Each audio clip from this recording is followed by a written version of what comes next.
The Near-Futurist, a podcast with Guy Clapperton.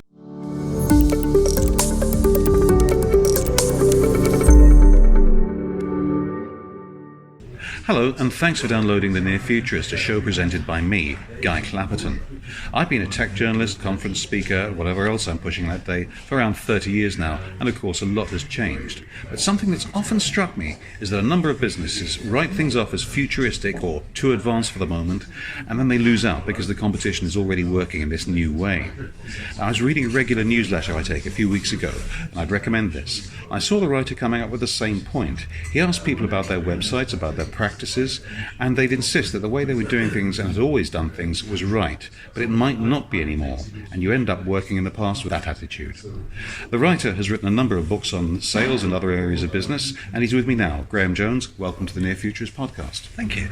Well, thank you. First of all, perhaps you can tell us a little bit about your specialisms and what you actually do. You style yourself the internet psychologist, I believe. I do. I'm a psychologist, and I specialise in helping people understand how people behave online. So what is the internet doing to our brains? How's it making people behave? And that interface between us as human beings and this technology.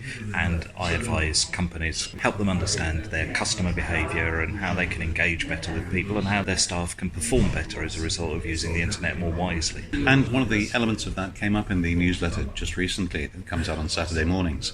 It really struck me. We were so in tune with each other there. This idea that people set their rules in the past and then work to the past. I've got a piece in my keynote that says that the tick box is your worst enemy unless you revisit it periodically. What was it that prompted you to write that? What have you noticed? What prompted me was Marks and Spencer's annual results, because they came out with their annual results showing that sales were down yet again, and even though they had managed to increase their profits, that was largely through reducing costs and a few other things. But basically, they're not selling as much as they used to, and there you've got this massive iconic brand, and it's still not succeeding compared with lots of competition. So you've got young upstart businesses like ASOS, who are exclusively online, selling £2 billion worth of clothing in a year. And you've got Marks and Spencer, who, 100 and whatever years old, who can't even catch up. And the reason is that they're still thinking about things in old-fashioned ways, which was revealed by the chief executive when on the day of the announcement of his annual results said, we have a 5-year plan in which to be able to improve this. Well, a 5-year plan is yesterday's thinking, because he really needs a 5-month plan, because in the next 5 months, other online fashion businesses can take his market from him. Amazon has already taken the market from them without them realising, and Amazon is about to set up high street stores. So they're just way behind. Their brains are still in the past of business thinking rather than in the future of business thinking. To be fair there, the Amazon high street store is yet to be a proven concept. It's yet to be proven to work. It may well work, I'm not suggesting otherwise, but we can't take that for granted. And the ASOS brand, in my perhaps limited experience as a fashion icon, the ASOS brand is not one that the typical Marks and Spencer's customer will be interested in, nor would the ASOS customer be seen dead in Marks and Spencer, which is of course where you'll find me. So I'm just wondering, I hope we don't find you dead in Marks and Spencer. Oh, well, if you find me dead, I won't care where I am, but that's You're right, but the principle of what ASOS have done is to really focus on their target customer. I mean, supremely focus on them. Several years ago, your podcast listeners can't tell this, but I am a fashion icon, because for a few years I did a lot of work in the fashion industry, online fashion, and so I ended up speaking at lots of fashion conferences, and at those conferences I was a regular on the platform with one of the directors of ASOS, so I got to know him and we were busy chatting about what they were doing. One of the key things, people may not remember this, but ASOS started as seen on screen.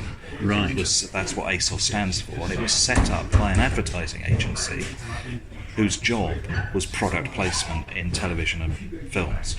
And so they used to go, we're putting this product into a movie, why don't we sell it online? And that's how it began. And they noticed that the bulk of what they were selling was fashion. So, they saw Angelina Jolie in a dress and they wanted to buy that, but they didn't want to buy the watch that somebody had worn. So they noticed that it was fashion, and they also noticed that it was people in their 20s who were doing most of the buying, and so they rebranded themselves and refocused, and that's when their sales really took off, when they focused. Marks and Spencer is unfocused. So one of the things that's happened with the internet is that we want to go to people who can, unless you're a massive behemoth like Amazon, which people may not realise that the name Amazon is specifically chosen, and the little smile, Amazon smile, connects the A and, as the Americans would say, the Z, because the whole concept behind Amazon is to sell everything online from A to Z, Yes. from A to Z, and that's why the little arrow connects the A and the Z in their logo. And if you're not like that, and very few businesses can be like that, what the internet has done is focus us into thinking of going to specialists. So if we're 20s, we go to ASOS for our fashion. If we want to buy shoes, we go to Zappos. Different. You're saying that this is, if it's recent. I mean, when I was growing up in the wilds of Tooting, late 60s, early 70s, there was a shop called Chelsea Girl, Yes. which was very much the sort of the fashion height of Tooting, I imagine. As a 5-year-old boy, I wasn't all that interested in it. It's certainly where the girls went. Yeah. And there was also Marks and Spencer's. The girls would not buy their clothes in Marks and Spencer's, maybe their undies. And there was also Dulcis or Clark's or whatever there was, because you would go to a specialist shoe shop for your shoes. Is this really all that new? It's not new as such, but it's much more acute now. So what's happened with the internet is the way we shop. We search for cufflinks, and we'll go to, I don't know if there is a shop called Cufflinks R Us, but if there is a shop online called Cufflinks R Us, we'll go to there because they are specialists, they've got what we want, they've got a broader range, and that means that we're constantly looking for people to focus.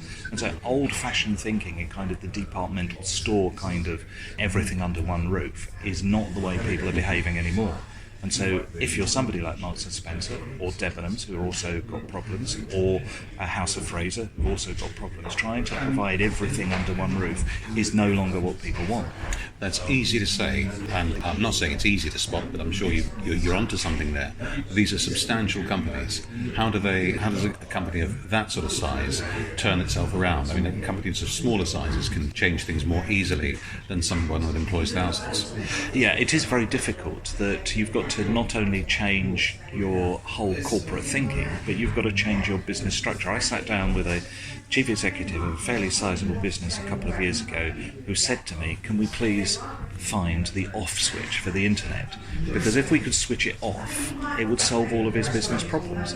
Because he realised that to actually solve his business problems, to actually do it, he was going to have to change corporate structure, he was going to have to change the whole shareholding practice, he was going to have to change the way the business ran, he was going to have to change the kind of people they employed, and it's just too big an issue for a big business to do.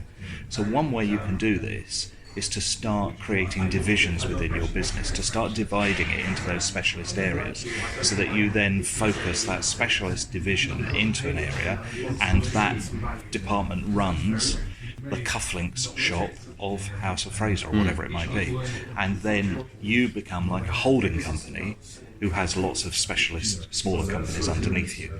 But that requires them to think about the future and not to think about the way they did it in the past. And so you've still got a lot of chief executives, of course, who haven't grown up with the internet. The internet is new to them, and so they still think about, well, it was all better when we didn't have this. Well, yeah, but they're not that much older than you and I. I imagine we're roughly sort of an age, and these people are also in their 50s, whatever. So it's not. Most of us have adjusted to this by now, haven't we? No. Right. Okay. I was looking yesterday at some statistics about Instagram. I use Instagram quite a bit, not necessarily to post stuff myself, but to look at what other people are doing. I am in 1% of people of my age group who use Instagram. Right. And yet Instagram has been around for about 8 years, so 10 years nearly. So you would have thought they would have got used to it, but they haven't. So you find almost everybody who uses Instagram is between 20 and 35. So I am not between those age groups, as you have kindly mentioned. So Me neither. I'm at the other end, Sure. but I use it. And so when I go to business events, I discover that actually people of my age group who are chief executives of big businesses, they are not using the internet as much as they like to claim. And you see many chief executives so-called writing blogs. Well, it's not. It's somebody in their PR department doing it for them. And their tweets are done by an agency. It's great fun to quote a tweet back at them, and then they deny about having said it. That's right. Very good reason that they didn't say it. It's it's somebody else on their behalf. Yeah. So, what typical areas do people miss in terms of updating themselves and keeping up to date? What are the main problems you come across? What are your clients telling you? I think one of the main issues is not realising the speed with which things are changing. And even though everybody says, oh, the world's changing fast, they don't realise how fast it is changing. So they're not keeping up to date with apps, they're not keeping up to date with, the way people are doing things. I go into businesses and they say, maybe we ought to think about Snapchat. And I go, Snapchat's had its day. Snapchat is now on its way out. So they're too late to the party because they're not really keeping up to date. So they need to have methods, either them who run the business or a department within the business that is keeping up to date with what the latest developments online, the latest developments in technology are, filtering that and circulating that within the business so everybody is kept up to date. Because if you're working on your own, you haven't got time to do this yourself because you're too busy delivering your service. And if you're running a company with 10,000 people, they haven't got time to do it so you need to dedicate somebody to keep up to date and to filter stuff and circulate that within the business. Right. I take everything you've said, that's exactly right. We are all still nonetheless working within our own little bubbles, and things work okay until they don't. So what are the danger signs you should be working for in your own organisation, whether you're a sole trader, whether you're in charge of a multi-million-pound business? What are the danger signs? Because they tend to be... The problems are going to set in before they start hitting your profitability. Yes, you're right. Those issues that you might be facing, you don't realise that they've actually affected you until sometimes it's a bit too late. So because you're working within this bubble and you're all kind of protected, the crucial thing is to make sure that you go to events. So you go to events that are nothing whatsoever to do with your core business. So one of the crucial things is that if you are running a fashion business, simply to just listen to what's being said. And when you come back into the office and other people are using different words, it's kind of, hang on a minute, we're not really keeping up here.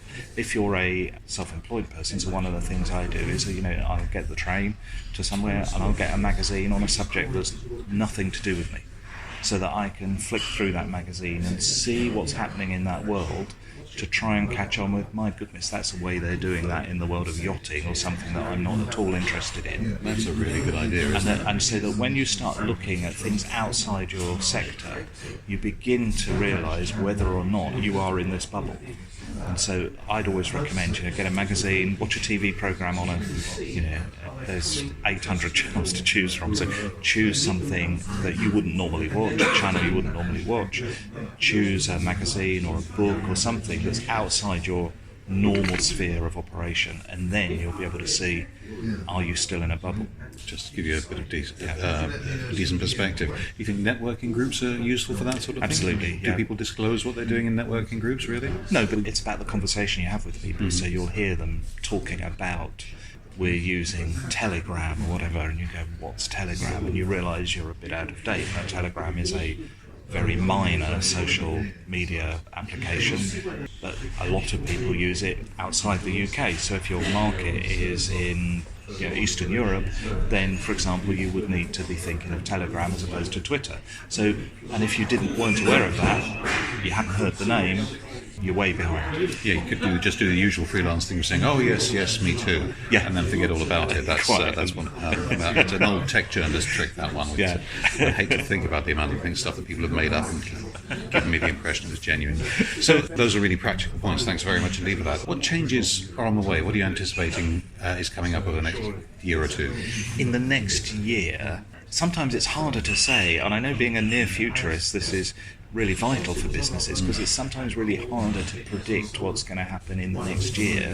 And I think that's an area where lots of businesses really worry, because they've got to plan for their budget for the year ahead, what they should be doing. Whereas thinking about what might happen in 10 years' time, it might or might not. There's some research which shows us so. The betting is that mobile phones are a short-lived piece of technology, and we won't be using them in a decade or so, because other technologies will have taken over from that. Chief executives aren't worried about that, because they go, well, in 10 years' time somebody else will be worried about that. We need to worry about, as you say, what's happening in the next year. So I think over the next year, the crucial things that people are going to be needing to focus on is the whole development of apps. And whilst we've been saying this for a long time, that people are increasingly going to specific apps to do something. So if your business doesn't have an app to do whatever it is you need your business to do, you really are going to miss out to those businesses, because most startup businesses now start with an app, and the website is kind of an afterthought after the app sometimes. So we've really got to become much more app focused over the next year. Right, and indeed different platform focused, I would suggest as well, because people I just redesigned my main website at Clapperton Media Associates, and I thought I was delighted with it. I thought I'd done a really good job, if I do say so myself. Your mileage may vary, of course, as a specialist, but it was when my wife had a look at it on her tablet, and the lovely picture I'd got it as a background had just gone black. Right. On the iPad, and it's not as if the iPad's a minority piece of technology. It's and quite well known. Not having just got so carried away with the desktop version, and who on earth reads desktop versions of? Lots of people. I was right, you see? I was right. If you're listening, I was right, Carol. There we are. Yeah, here's what happens, you see. People use mobile devices when they're mobile. But when you look at lots of statistical data about websites, what happens is the people who have accessed the material on a mobile, unless it's a mobile app where they're buying a ticket for an event, they're buying a train ticket, they're doing something practical, transactional, but if it's non-transactional, what happens is they have a look at it on their mobile device, and then they look at it a second time on their desktop. Right. And also, if you're thinking about the corporate world, if you walk into any corporate office, it's full of desktops. Yes, it is. And so they're only using the mobile devices when they're out. But if they go to see, if they're on the train and they're using their iPad and they see your site and it's got a black image, they're not going to look at it on their desktop when they come back. So it's vital that you get the mobile. Maybe Carol's right after all. Then okay, I surrender on that one. Okay, that's fine. And I'd rather have heard it from a friendly voice than from anybody else. So I'm no doubt we could talk for ages and ages, but we'd lose many listeners in the process. So I'd like to sort of wrap up a little here. But perhaps you could tell us a bit about where listeners can find out more about you and about your work, and subscribe to your excellent newsletter, which I certainly recommend. Okay, well, you can get me at grahamjones.co.uk, and if you want the newsletter, there's a button, a menu option for the newsletter. You just sign up for that and you'll get it at exactly 10 o'clock every Saturday morning, even when I'm on holiday. Excellent. Well, Graham Jones, thank you very much indeed for taking part in the Near-Futurist podcast. Thank you for inviting me.